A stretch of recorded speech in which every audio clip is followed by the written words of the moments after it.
அனைவருக்கும் மாலை வணக்கம். ஒரு மிகச்சிறிய படம் என்று நினைத்து வந்தேன்.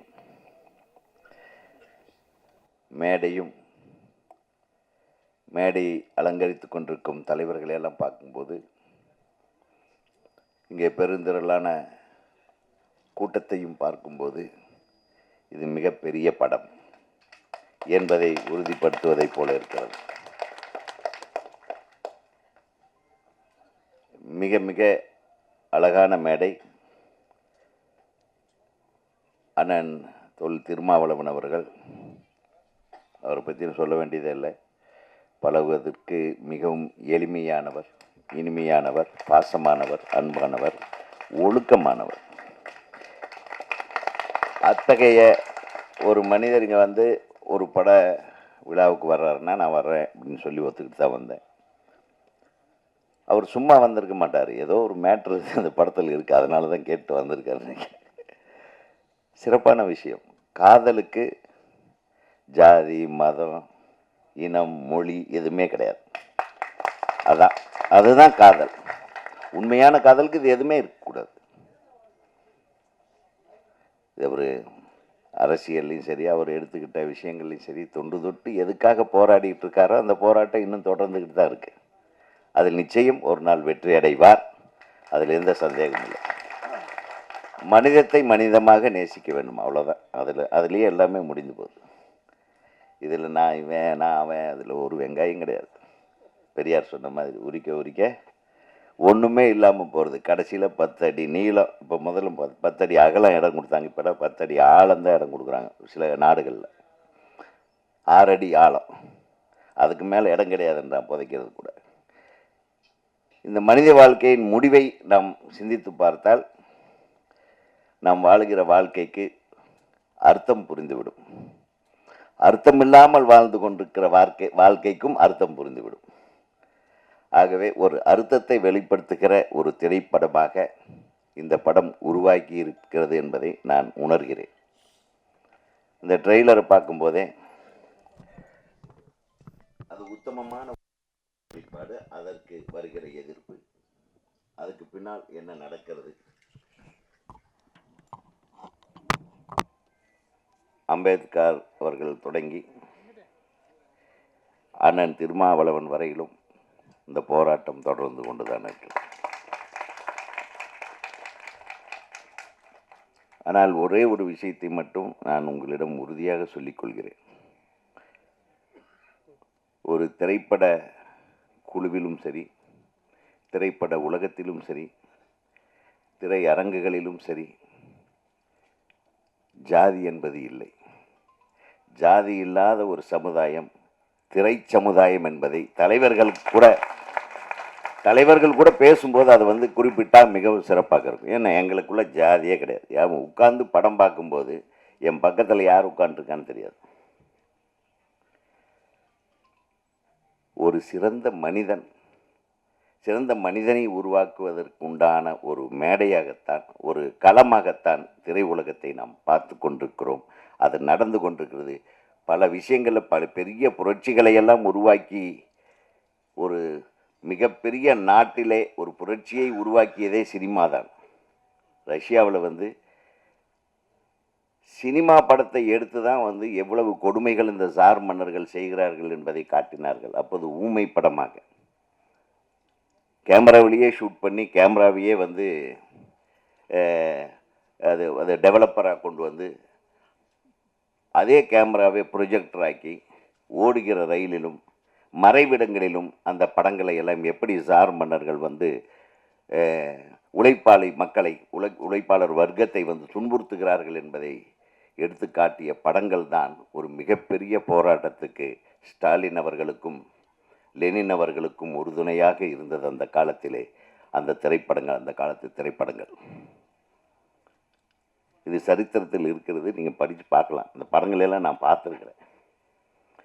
அத்தகைய திரைப்படங்கள் பல நாட்டின் வரலாறுகளையே மாற்றி இருக்கிறது என்றால், நம் நாட்டு திரைப்படங்களும் அதற்கு மாறுபடாது என்று நான் எதிர்பார்க்கிறேன். ஏன்னா நிறைய விஷயங்கள் கமர்ஷியல், பணத்துக்காக படம் எடுக்கிறது, உணர்வுக்காக படம் எடுக்கிறது, உரிமைக்காக படம் எடுப்பது, ஜாதிய வேறுபாடுகளுக்காக படம் எடுக்கிறது என்று பல கோணங்களில் வந்து கடைசியில் இறுதியிலே பணம் தான் ஜெயிக்கிறது. அதுதான் சினிமா. நம்ம இந்தியாவை பொறுத்தவரையில், நம்ம தமிழ்நாட்டை பொறுத்தவரையில் நல்ல சினிமாக்கள் என்றைக்கு வெற்றி பெறுகிறதோ அன்றைக்கு நமக்கு எல்லா சுதந்திரமும் கிடைத்துவிடும் என்று நான் உங்களிடம் சொல்லிக்கொள்ள ஆசைப்படுகிறேன். ஒரு நல்ல சினிமாவை உருவாக்கி இருக்கும் அன்பு தம்பி லோக பத்மநாபன் அவர் வந்து இவ்வளவு திறமையான இசையமைப்பாளராக இருப்பாரான்னு நான் எதிர்பார்க்கல. மிக அழகாக எல்லா பாடல்களும், மிக அருமையான டியூன்ஸ். நான் வந்து ரொம்ப ரொம்ப மயங்கினேன். அதை பாடல்களாக பாடல் எழுதிய கவிஞர் பேர் என்ன? அரவிந்த். சூப்பராக எழுதியிருந்தார். அதாவது இந்த வாழ்வியல் விஷயங்களை அழகான வார்த்தைகளோட தெளிவாக இருந்தது பாட்டுக. உண்மையிலுமே hats off for both of you. ஒரு இயக்குனர் வந்து எந்த அளவுக்கு தெளிவாக ஒரு விஷயத்த சொல்கிறான்றது ஒரு 4 ஷாட்டை பார்த்தா நான் சொல்லிடுவேன், இந்த தரமான படத்தை தான் எடுத்திருக்காரு அப்படின்னு. அந்த தரம் இந்த படத்தில் தெரிகிறது. அவர் எடுத்துக்கொண்ட முயற்சி மிகப்பெரிய முயற்சி. அதில் காதல் என்ற உணர்வை வைத்து நம்ம சொல்ல வேண்டிய விஷயத்தை அவர் சொல்லியிருக்காரு. அது அனைவருக்கும் போய் சேர வேண்டும். நம்ம இன்னைக்கு வாழ்த்திடுறோம். இந்த மேடையில் அண்ணனும் வாழ்த்திடுறாங்க. இந்த கவிஞர் என்னுடைய நீண்டகால நண்பர் காசி முத்துமாணிக்கம் அவர்கள், அது என் தம்பி அறம் பட இயக்குனர் நயினார் அவர்கள், இவங்கெல்லாம் இருக்காங்க. ஒரு மிகச்சிறந்த இயக்குனர் அவர். அற்புதமான படங்களை கொடுத்து கொண்டிருப்பவர். அவர் மிகச்சிறந்த ரைட்டர். அவர் தம்பி சிரிக்கிறத பாருங்க, அப்படியே அன்பார். அவருக்கு ஒரு கை தட்டு. என்ன அவ்வளோதான். அவங்கெல்லாம் நல்ல படங்களை தொடர்ந்து எடுக்கணும். நல்ல படங்களுக்கு ரசிகர்கள் இருக்க வேண்டும். சும்மா ஸ்லோ மோஷனில் வந்து ஒரு மிஷின் கன் எடுத்து ஒரு 100 பேர்த்த சுடுறதுக்கு மட்டுமே கைத்தட்டுற ஆடியன்ஸுகளை மாத்திர படங்களாக இந்த மாதிரி படங்கள் வர வேண்டும். ஏன்னா சலிச்சு போச்சு, வெறுத்து போச்சு. இப்போ அந்த காலத்தில் புரட்சி தலைவர் எம்ஜிஆர் அவர்கள் நடித்த படங்களை பார்த்தீர்கள் என்றால் அவர் மக்களோட பிரதிநிதியாக இருப்பார். ஒரு உழைக்கும் வர்க்கத்தின் பிரதிநிதியாக தான் அனைத்து படங்களிலும் இருப்பார். அவருடைய போராட்டம் எல்லாம் பூர்ஷ்வாக்களை எதிர்த்துத்தான், பணக்காரர்களை எதிர்த்துத்தான். அந்த ஒரு மனுஷன் தன் வாழ்நாள் பூரா நடித்த அனைத்து படங்களிலும் ஏழைகளின் குரலை ஒலித்தவர் புரட்சி தலைவர் எம்ஜிஆர் அவர்கள். அந்த மாதிரி ஒரு ஹீரோ இன்னைக்கு இருக்க முடியுமா? இன்னைக்கு கையில் சிகரெட்டு, டேபிளில் ஒரு பாட்டிலு, கால் மேலே கால், கையில் ஒரு துப்பாக்கி இல்லாமல் எந்த பெரிய ஹீரோ படமும் ஓட மாட்டேங்குது. அவங்க நினச்சிக்கிறாங்க. இந்த தம்பி இந்த படம் ரொம்ப அழகாக நடிச்சிருக்கார். தம்பி இருக்கார், அவர் ஹீரோ. நீதே தானே? ஆடாப்பா, தாடி வச்சது பாருங்க, ரொம்ப நல்லா. எப்படி இது ரொம்ப நல்ல யதார்த்தமாக இருக்கார். அப்படியே நம்ம ஆரம்ப காலத்தில் பார்த்த ஒரு விஜயகாந்த் மாதிரி யதார்த்தமான நடிப்பு. அதாவது ரொம்ப அலட்டிக்காமல், ரொம்ப ஓவர் ஆக்டிங் பண்ணாமல் அந்த உணர்வுகளை வெளிப்படுத்துது. நான் 2 காதல் பாட்டில் நடிக்கிறது சார். எந்த ஹீரோவுக்குமே காதல் பாட்டில் நடிக்கிறது ரொம்ப கஷ்டம். இப்போ அண்ணனே ஒரு காதல் காட்சியில் ஒரு நடிக்க வச்சிருங்க பார்க்கலாம், பெபேன்றுவர். முடியாதுண்ணே. நீங்கள் அரசியலில் கொடுக்குற எழுச்சி வசனங்கள் வேற, ஆனால் காதல் இருக்கு பாருங்க, போங்கண்ணே. நீங்கள் காதலிச்சிருந்தாதான் உங்களுக்கு தெரியும். எத்தனை பேர் வருத்தப்படுறாங்க. திருமாவளவன் அவர்கள் காதலிக்காமல் இருக்கிறாரே, அது தெரியாது எனக்கு. ஐயோ, அது வேறு தப்பாக சொல்லக்கூடாது. காதலித்திருக்கலாம், கைகூடாமல் இருந்திருக்கலாம், ஆனால் நீங்கள் திருமணம் செய்யவில்லை என்பது எத்தனை உங்கள் தம்பிகளுக்கு வருத்தம் தெரியுமா? என்னையும் சேர்த்து.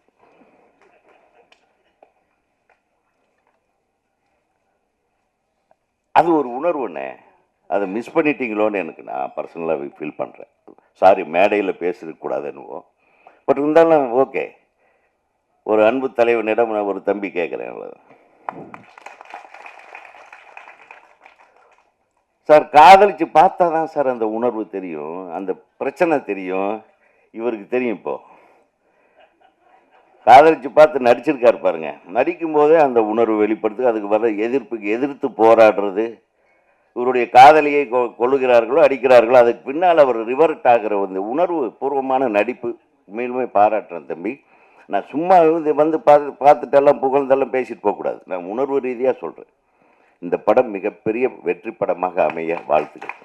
அந்த பொண்ணு கூட ரொம்ப யதார்த்தமாக, யாருக்கும் பெரிய மேக்கப் கிடையாது, அந்த ஜோடனை கிடையாது, ரொம்ப நல்லா இருக்கு. ஒளிப்பதிவாளர் கூட மிகச்சிறப்பாக செய்திருக்கிறார், மிகச்சிறப்பாக இருக்கு. அந்த குத்துப்பாட்டில் கூட நீ வந்து கண்ணியம் மாறாமல் நீ நடித்திருக்கிறாய், அது என்ன பாராட்டப்பட வேண்டிய விஷயம். இந்த குத்துப்பாட்டில் இந்த ரோட்ல எல்லாம் படுத்துட்டு அது கூட ஒரு அழகு இருக்கிறது, அழகியல் இருக்கிறது. ஸோ இந்த மாதிரி படங்கள் பார்த்து ரொம்ப நாள் ஆச்சு. ஆனால் சமீப காலமாக சில சிறந்த படங்கள், ஒரு படங்கள் ஓடுது தியேட்டரில். தியேட்டருக்காரங்க தான் சரியாக அந்த படத்துக்கு உண்டான வந்த வருமானத்தை சரியாக செலுத்தாமல் இருக்கிறார்கள் என்ற புகார் ஒரு புறம் எழுகிறது. இந்த மாதிரி சில நல்ல படங்கள் வரும்போது தியேட்டருக்கு கிடைக்க மாட்டேங்குது. கேட்டால் பெரிய பெரிய தியேட்டர்கள்லாம், காம்ப்ளெக்ஸ் எல்லாம், மல்டிப்ளெக்ஸ் எல்லாம் பெரிய படங்களுக்காக அப்போவே புக் பண்ணி வச்சுறாங்க. இதை கொஞ்சம் மாற்ற வேண்டும். யார் மாற்றுவது? சினிமா சுதந்திரமாக இயங்குகிறதா என்ற ஒரு கேள்வி எழுகிறது. படைப்புக்கு சுதந்திரம் இருக்கிறது, அந்த படைப்பாளிகளை பாராட்டுவதற்கு சுதந்திரம் இருக்கிறது, அந்த படைப்புகள் சென்று சேருவதற்கு சுதந்திரம் இருக்கிறதா என்பதை சற்றே சிந்தித்து பார்க்க வேண்டும். நான் ஏன் இது பேசுகிறேன்னா, இந்த மேடையில் அண்ணன் திருமாவளவன் அவர்கள் இதை கொஞ்சம் மனதில் வைத்து கொண்டு, நீங்கள் அரசாங்கத்தோடு நெருக்கமாக இருக்கின்ற காரணத்தினால் இந்த மாதிரியான படைப்பாற்றல் மிக்க இளம் இயக்குநர்களாகட்டும், நடிகர்களாகட்டும், அவர்களுடைய வாழ்க்கை வளம் பெறுவதற்காகவும், நல்ல விஷயங்கள் மக்களை சென்று சேர வேண்டும் என்பதற்காகவும், எத்தனை இது சும்மா ஒரு 5 லட்சம் 10 லட்சத்தில் எடுத்துட முடியாது. இந்த படம் கொஞ்சபட்சம் ஒரு 2-2.5 கோடி செலவு பண்ணியிருப்பாங்க.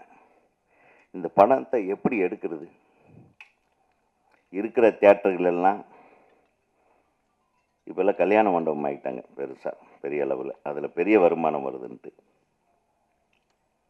மல்டிப்ளெக்ஸ் எல்லாம் பெரிய ஃபாரின் படங்கள், அப்புறம் இப்போ பேன் இண்டியா படங்கள்னு ஒரு இது வருது இல்லையா, பெரிய பெரிய நடிகர்கள் படங்களுக்காக அவங்க வச்சிடறாங்க. கலெக்ஷனே வரமாட்டேங்குது. இன்னொரு இடம் வந்து நமக்கு கலெக்ஷன் வந்துட்டு இருந்தது, சேட்டலைட் ரைட்ஸு, அதுவும் கிடைக்க மாட்டேங்குது. இப்போ யாரும் வாங்குறதில்லை, சேட்டலைட்டு எந்த தொலைக்காட்சியும் வாங்குவதில்லை. அப்புறம் இந்த ஓடிடி என்பது வந்தது, அதுவும் வந்து இதே மாதிரி ஒரு டாமினேஷன், பெரிய நடிகர்கள் படங்கள் மட்டும் வாங்கினாங்க. இப்போ அதுவும் வாங்கிறதில்ல. இப்போ தியேட்டரை மட்டுமே நம்பிதான் அனைத்து சிறு முதலீட்டு தயாரிப்பாளர்கள் படம் எடுக்கிறார்கள். அவர்களை எப்படி பாதுகாப்பது? அரசாங்கத்திடம் நீங்கள் பேசி, ஒவ்வொரு பஞ்சாயத்துலேயும் அல்லது ஒவ்வொரு நகராட்சியிலையும், சின்ன சின்ன டவுன்கள் எல்லாம் ஒரு 2 தியேட்டர் அரசாங்க நிலத்திலேயே ஒரு 200 பேர் 250 பேர் உட்கார்ந்து பார்க்குற மாதிரியான